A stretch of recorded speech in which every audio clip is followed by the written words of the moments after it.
Have you ever wondered the difference between a deferred versus a postponed retirement under FERS and are a little confused on some of the different rules there? Hi, I'm Christian with Plan Your Federal Retirement, and today I want to try to help demystify some of the confusion between deferred and postponed retirements under FERS. We get this question a lot, rightfully so. The words in the English language, they mean the same thing, right? Deferred and postponed, they kind of mean the same thing. But under FERS, they define it slightly different. Today, I wanted to walk us through what those differences are. And we had a great question that came in from Pam asking a very specific question, but I think it's definitely related to this topic. And I want to help clarify what those rules are. So let's listen to Pam's question now.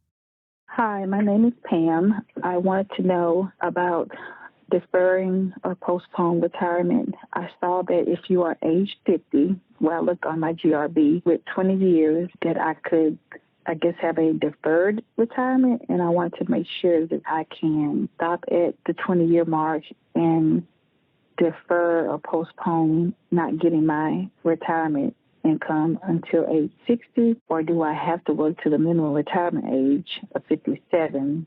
Thank you. Really good question there, Pam. So what it sounds like, you're looking on the GRB platform and you're seeing that as long as you're age 50 with at least 20 years of service, that this might qualify you for a deferred retirement.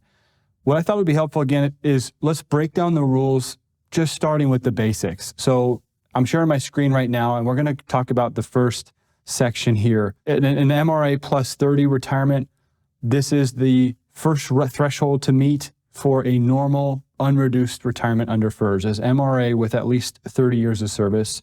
The second would be retiring at age 60 with at least 20 years of service. And then the third would be retiring at age 62 with at least 5 years of service. Again, this would be the normal rules under retirement. And this would be an unreduced immediate pension. The left-hand side is the age requirements, and then the right-hand side is the years of service requirements. So that's the breakdown here on this chart. Okay, well, right below that, we also have a few other rules for retirement, and that would be any age with at least 25 years of service or age 50 with 20 years of service. This would be if we are special provisions, or if we have the option to retire with the VERA, and that VERA is the Voluntary Early Retirement Act. So if those two things apply to you, then you can retire either at any age with at least 25 years of service or age 50 with at least 20 years of service, and you still will fall under the normal unreduced immediate retirement rules under FERS. So if we go back to Pam's question, she saw that as long as she was age 50 with at least 20 years of service, she'd be able to retire and be able to keep her pension, and there's no reduction there. Again, assuming she was special provisions or had that Voluntary Early Retirement Act, the VERA, that would be the normal retirement. Otherwise, it's going to fall under a different category. The next category, very common, would be an MRA plus 10 retirement. An MRA plus 10 retirement is now a reduced retirement, but it is immediate. You can immediately take your pension as long as you've retired at or after your minimum retirement age, and you have at least 10 years of service. The reduction in this category for an MRA plus 10 retirement would be 5% per year for every year younger than 62. For every year younger than 62. That's a permanent penalty to your pension. So let's say your MRA was 57 and you decided to turn your pension on because you had an MRA plus 10 retirement. You decided to turn your pension on. That's a 5-year times 5% penalty. That's a 25% permanent penalty to your pension if you decided to turn it on immediately. Now, more commonly, what we see with an MRA plus 10 retirement would be a postponed retirement. Postponed. Assuming you retire with your MRA plus 10, you can postpone turning on your pension at age 60, as long as you've got at least 20 years of service. If you don't have at least 20 years of service, then you would postpone turning your pension on to age 62 with at least 5 years of service. And by postponing it, you're not starting your pension. You're also not in FEHB until you've met and started it at either 60 or 62. So that's kind of how the postponed retirement works. Now, the last category, the last section of retirement rules we have here would be retiring either at any age with at least 5 years of service, but less than 10 years of service, or retiring at any age with at least 10 years of service. In both categories, this would be a deferred retirement.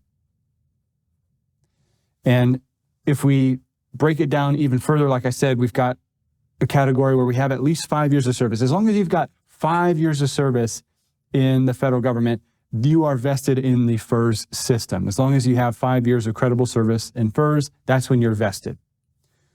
So if you only had 5 years, your option to defer, it would be exclusive to age 62. You'd have to defer your retirement to age 62 for your benefits to begin if you were under this category.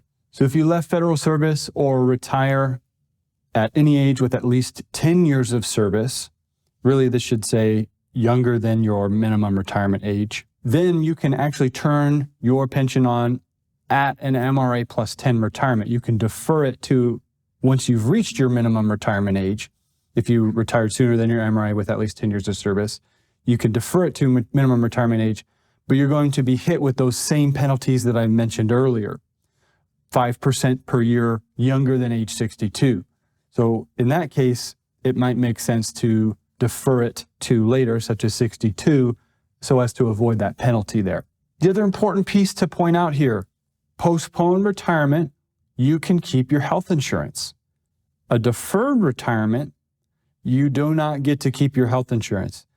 You don't get that FEHB benefit under a deferred retirement. So that's a very important piece. We're talking all the time with our federal employees and on our podcast about the importance of, if it makes sense, to keep your health insurance, meaning if it is going to meet your retirement goals, if it's going to meet your lifestyle goals, to try to do as much as you can to get your health insurance in retirement.